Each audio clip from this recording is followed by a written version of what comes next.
Paper pencil academy में आपका स्वागत है। आज हम पढ़ेंगे कक्षा 4 की एनसीईआरटी की पुस्तक रिमझिम का पाठ 14 मुफ्त ही मुफ्त। मुफ्त ही मुफ्त मतलब बिना पैसे के जब हमें कोई चीज मिलती है तो हम उसे मुफ्त मानते हैं। तो ऐसी ही कहानी है मुफ्त ही मुफ्त, एक आदमी जिसका नाम है भीखू भाई। तो चलिए जल्दी से इस कहानी को पढ़ना शुरू करते हैं। एक दिन भीखू भाई का मन नारियल खाने का हुआ, ताजा मुलायम कसा हुआ शक्कर के साथ। इसके बारे में सोचते ही भीखू भाई ने अपने होठों को चटकारा। वाह, क्या मीठा मीठा सा स्वाद होगा। लेकिन एक छोटी सी समस्या थी। समस्या मतलब परेशानी। घर में तो एक भी नारियल नहीं था। अब भीखू भाई का मन हुआ नारियल खाने का, लेकिन घर में क्योंकि एक भी नारियल नहीं था तो वह क्या करते। तो उन्होंने सोचा, ओहो, अब मुझे बाजार जाना पड़ेगा। उन्होंने अपनी पत्नी लाभू बेन से कहा।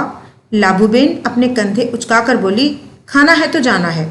एक समस्या और थी, भीखू भाई ने कहा, पैसे खर्च करने पड़ेंगे। लाभू बेन बोली, हाँ, पैसे तो खर्च करने पड़ेंगे। अब तक तो तुम्हें पता लग गया होगा कि भीखू भाई जरा कंजूस थे। वे सीधे खेत में बूढ़े बरगद के नीचे जाकर बैठ गए और सोचने लगे, क्या करूं, मैं क्या करूं। तो भीखू भाई का मन हुआ था नारियल खाने का, लेकिन घर पे नारियल नहीं था। तो ऐसे में उनको लगा कि उन्हें नारियल खरीदने के लिए बाजार जाना पड़ेगा। लेकिन अगर बाजार जाएंगे और बाजार से खरीद कर नारियल खाएंगे तो ऐसे में तो उनके पैसे खर्च हो जाएंगे, जबकि वह बहुत कंजूस थे। मगर नारियल खाने के लिए उनका जी ऐसे ललचाया कि वे जल्दी घर वापस लौट कर लाभू बेन से बोले, अच्छा, मैं बाजार तक हो आता हूँ, पता तो चले कि नारियल आजकल कितने में बिक रहे हैं। जूते पहनकर छड़ी उठाकर भीखू भाई निकल पड़े।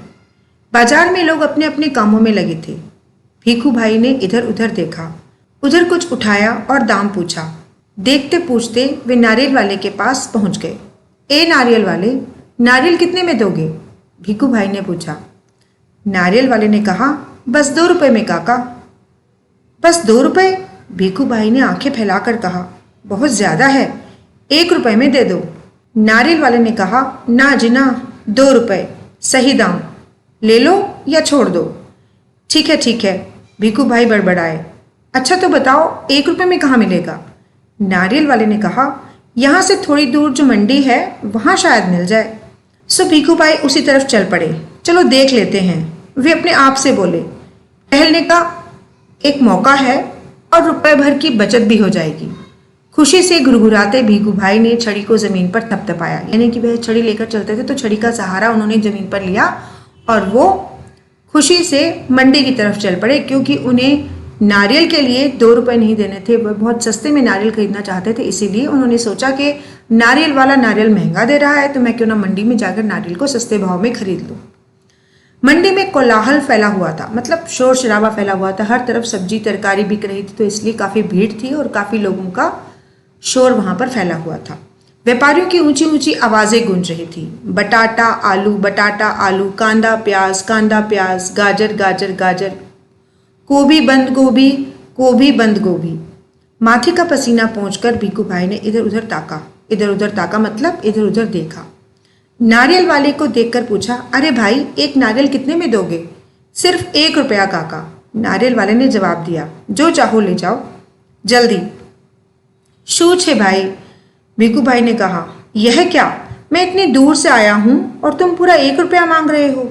50 पैसे काफी हैं। मैं इस नारियल को लेता हूं और तुम यह लो, पकड़ो 50 पैसे। तो वहां पर मंडी पर जो नारियल वाला था वह भीखू भाई को 1 रुपए का नारियल दे रहा था। लेकिन भीखू भाई का लालच जब बढ़ गया था, अब उन्हें उसी नारियल के उन्हें 50 पैसे देने थे। वे चाहते थे कि मैं इतनी दूर से चलकर आया हूं तो मैं उस नारियल का 1 रुपया क्यों दूं, मैं तो 50 पैसे में ही नारियल खरीदूंगा। मंडी में नारियल वाला भीखू भाई को 1 रुपए का नारियल दे रहा था, लेकिन भीखू भाई को वह नारियल अब 50 पैसे में चाहिए था। उनको ऐसा लग रहा था कि वे इतनी दूर चलकर आए हैं तो उस नारियल के लिए अब वो 1 रुपया नहीं देना चाहते। अब तो उन्हें नारियल 50 पैसे में ही मिलना चाहिए। नारियल वाले ने जब यह देखा तो उन्होंने झट उनके हाथ से नारियल छीन लिया और बोला, माफ करो काका, 1 रुपया या फिर कुछ नहीं। लेकिन भीखू भाई का निराश चेहरा देखकर बोला, बंदरगाह पर चले जाओ, हो सकता है वहां तुम्हें 50 पैसे में मिल जाए। अब भीखू भाई का छोटा सा उतरा हुआ चेहरा देखकर नारियल वाले ने कहा कि ठीक है, आप बंदरगाह पर चले जाओ, हो सकता है वहां पर आपको नारियल 50 पैसे में मिल जाए, लेकिन मेरे पास तो नारियल 1 रुपए में ही है। भीखू भाई अपनी छड़ी से टेक लगाकर सोचने लगे, आखिर 50 पैसे तो पूरे 50 पैसे हैं। वैसे भी मेरी टांगों में अभी भी दम है। पैरों को घसीटते हुए भीखू भाई चलने लगे। हर 2 कदम पर रुककर जेब में से बड़ा सफेद रुमाल निकालकर वे अपना पसीना पोंछते। सागर के किनारे एक नाव वाला बैठा था। उसके सामने 2-4 नारियल पड़े थे। अरे भाई, एक नारियल कितने में दोगे? भीखू भाई ने पूछा और कहा, ये तो काफी अच्छे दिखते हैं। काका, यह कोई पूछने वाली बात है? केवल 50 पैसे, नाव वाले ने कहा। 50 पैसे? भीखू भाई मानो हैरानी से हक्के बक्के हो गए हों। इतनी दूर से पैदल आया हूँ, इतना थक गया हूँ, और तुम कहते हो 50 पैसे? मेरी मेहनत बेकार हो गई। ना भाई ना, 50 पैसे बहुत ज़्यादा हैं। मैं तुम्हें 25 पैसे दूंगा। यह लो, रख लो। ऐसा कहते हुए भीखू भाई झुककर नारियल उठाने ही वाले थे। नाव वाले ने कहा, नीचे रख दो, मेरे साथ कोई सौदा वोदा नहीं चलेगा। थोड़ी देर बाद उसने भीखू भाई की ओर ध्यान से देखा और जरा ठंडे दिमाग से बोला, सस्ते में चाहिए? नारियल के बगीचे में चले जाओ, वहां ढेर सारे नारियल मिल जाएंगे मनपसंद दाम में। तो ऐसे में भीखू भाई गए बंदरगाह, और वहां पर नाव वाले से जब वह नारियल लेने लगे तो नाव वाले ने नारियल का दाम बताया 50 पैसे। लेकिन अब भीखू भाई को वही नारियल चाहिए था 25 पैसे में। 25 पैसे रुपए का चौथा भाग होता है। 1 रुपया 4 25 पैसे के जोड़ से मिलता है और 50 पैसे में 2 25 पैसे होते हैं। तो आप समझ गए कि रुपए के चौथे हिस्से के रूप में वह नारियल का दाम चुकाने के लिए तैयार थे, लेकिन नारियल वाला उन्हें 50 पैसे से कम में नारियल देने के लिए तैयार नहीं था। तो उसने उन्हें सलाह दी कि अगर आपको और भी सस्ते में नारियल चाहिए तो आप नारियल के बगीचे में चले जाओ, वहां पर आपको खूब सारे नारियल मिल जाएंगे। अपना मनपसंद नारियल दो और अपना मनपसंद दाम दो। भीखू भाई ने फिर अपने आप को समझाया, इतनी दूर आया हूं, अब बगीचे तक जाने में हर्ज ही क्या है। सच बात तो यह थी कि वे काफी थक चुके थे, मगर 25 पैसे बचाने के ख्याल से ही उनमें फुर्ती आ गई, क्योंकि वो बहुत ही कंजूस थे। तो ऐसे में पैसे बचाने की बात सोचकर उनके शरीर में फुर्ती आ गई। उन्हें लगा कि अगर 25 पैसे बचते हैं और कुछ दूर जाकर मुझे नारियल मिल जाता है तो ऐसे में हर्ज ही क्या है। भीखू भाई ने सोचा, 2 गुना ज़्यादा चलना पड़ेगा, पर 4 आने बच भी तो जाएंगे, और फिर कोई भी चीज़ मुफ्त में कहाँ मिलती है। भीखू भाई नारियल के बगीचे में पहुंच गए। वहां के माली को देखकर उससे पूछा, यह नारियल कितने में बेचोगे? माली ने जवाब दिया, जो पसंद आए ले जाओ काका, बस 25 पैसे का एक। देखो कितने बड़े बड़े हैं। हे भगवान, 25 पैसे? पूरा रास्ता पैदल आने के बाद भी जूते घिस गए, पैर थक गए, और अब पैसे भी देने पड़ेंगे। मेरी बात मानो, एक नारियल मुफ्त में ही दे दो। हाँ, देखो मैं कितना थक गया हूँ। तो यहाँ पर भीखू भाई ने बगीचे के मालिक से कहा कि मैं इतनी दूर से चलकर आया हूँ आपसे नारियल लेने के लिए, और आप नारियल के मेरे से 25 पैसे लोगे? आपको तो मुझे ये नारियल मुफ्त में देना चाहिए। देखिए मैं कितना थक गया हूँ। भीखू भाई की बात सुनकर माली ने कहा, अरे काका, मुफ्त में चाहिए ना? यह रहा पेड़, वह रहा नारियल।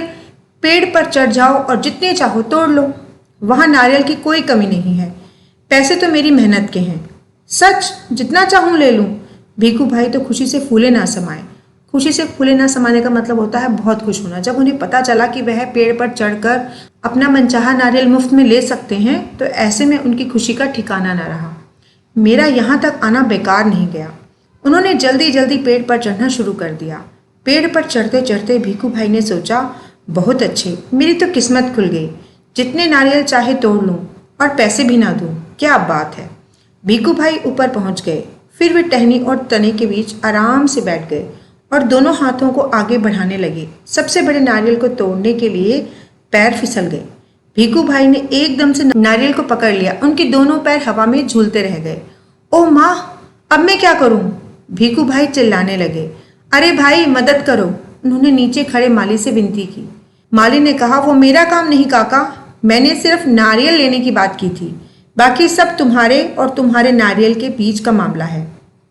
पैसे नहीं, खरीदना नहीं, बेचना नहीं और मदद नहीं, सब कुछ मुफ्त। तभी ऊंट पर सवार एक आदमी वहां से गुजरा। अरे ओ, भीखू भाई जोर जोर से बुलाने लगे। ओ ऊंट वाले, मेरे पैर वापस पेड़ पर टिका दो ना, बड़ी मेहरबानी होगी।